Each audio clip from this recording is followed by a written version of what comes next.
presence. Yan ang sandatang hindi makikita ng mata pero ramdam ng lahat.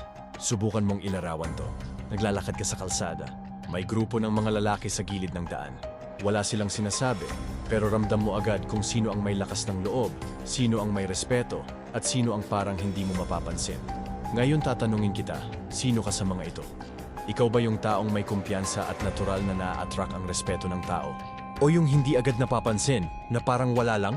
Kung hindi mo nagugustuhan ang sagot mo, baka ito na ang dahilan kung bakit kailangan mong tigilan ang isang bagay na unti-unting sumisira sa lakas mo bilang lalaki. Ang sobrang pag-aaksaya ng iyong sexual energy. O ang paulit-ulit na pagjajabol. Maraming lalaki ngayon ang mahina. Walang motivation. Walang kumpiyansa. Pero hindi ito dahil sa kapalaran o genetics. Ito ay dahil sa kanilang sariling habits. Isa sa pinaka-underrated na dahilan kung bakit nawawalan ng lakas ang isang lalaki ay dahil inuubos niya ang sarili niyang sexual energy. Tignan mo ang mga dakilang tao sa kasaysayan. Sina Julius Caesar, Pythagoras, ay naniniwala na ang sexual incontinence ay nagpapahina sa isang lalaki. At maging ang ating pambansang kamao na si Manny Pacquiao, nagpipigil ng 3 linggo bago ang laban. Naniniwala silang bumababa ang testosterone kapag naging sexually aktibo ka. Silang lahat ay naiintindihan ang kapangyarihan ng self-control. Hindi sila alipin ng kanilang urges. At dahil doon, naging dominant sila sa larangan nila. Ngayon, tanong ko sa'yo, bakit mahalaga ang semen retention kung gusto mong maging tunay na alpha male? Simple lang. Dahil hindi pwedeng ikaw yung laging pagod. Hindi pwedeng ikaw yung walang disiplina. Ang tunay na alpha ay may presensya, may focus, may respeto sa sarili, at may control. At lahat ng yon, hindi mo makukuha kung adik ka sa instant pleasure. Ang lakas ng sexual energy. Maraming lalaki ang hindi alam na ang sexual energy ay hindi lang para sa pleasure. Ito ang pinakamalakas na enerhiya na meron ka. Ito ang nagiging gasolina ng iyong focus, ng iyong drive, at ng iyong confidence. Isipin mo ang cellphone na walang charge. Kahit gaano kaganda ang itsura nito, wala pa rin itong silbi kung ubos ang battery. Ganyan din ang lalaki kapag inuubos niya ang kanyang sexual energy. Nawawala ang motivation. Nawawala ang gana sa buhay. Nawawala ang natural na lakas ng loob. Bakit? Dahil bumabagsak ang dopamine at testosterone levels mo. Kapag nasanay ang utak sa instant pleasure, porn, pagsasayang ng oras, at walang katapusang pagpapalabas, unti-unti kang nawawalan ng gana sa tunay na hamon ng buhay. Nawawala ang drive mo sa trabaho, sa gym, at maging sa personal growth. Ano ang epekto ng semen retention? Kapag natutunan mong i-preserve ang energy mo, mararamdaman mo agad ang pagbabago. Una, tataas ang testosterone mo. Sa loob ng 7 araw, kayang umangat ng halos 45%. At kapag mataas ang testosterone, natural kang nagiging assertive, determinado, at fearless. Hindi mo na kailangang pilitin ang confidence. Lalabas ito ng kusa. Pangalawa, mas marami kang energy.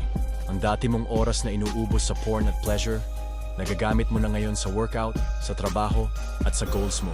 Maraming lalaki ang nagulat. Bigla silang naging mas motivated magbuhat, magtrabaho, at mag-improve ng sarili. Pangatlo, mas malinaw ang isip mo. Ang utak mo ay hindi na nakahook sa pleasure at distractions.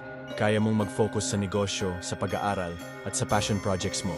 Ang mental clarity na ito ang nagiging edge mo laban sa iba. At pang-apat, mas lumalakas ang aura mo. Kahit hindi ka gwapo, may dating ka. Ramdam ng tao ang iyong presensya. Ramdam ng mga babae ang iyong masculine energy. Hindi ito tungkol sa itsura. Ito ay tungkol sa self-discipline at control. At dahil dito may mga psychological effect ito sa mga babae. Napansin mo ba na may mga lalaking kahit tahimik lang, nangingibabaw ang karisma nila? Hindi sila nagiging clown para mapansin. Hindi sila desperado. At kahit hindi sila ang pinakagwapo, sila pa rin ang nakaka-attract ng mga tao. Ito ang epekto ng semen retention. Hindi ka na nagiging needy. Hindi ka nakatali sa validation ng babae. Nagiging mysterious ka, independent at mas busy sa sariling goals. At ironically, doon mas naa-attract ang mga babae sa'yo. Dahil ramdam nila na hindi ka alipin ng iyong urges. Kapag kontrolado mo ang sarili mo, hindi mo sila hinahabol. Sila ang lalapit. Ito ang tunay na alpha energy.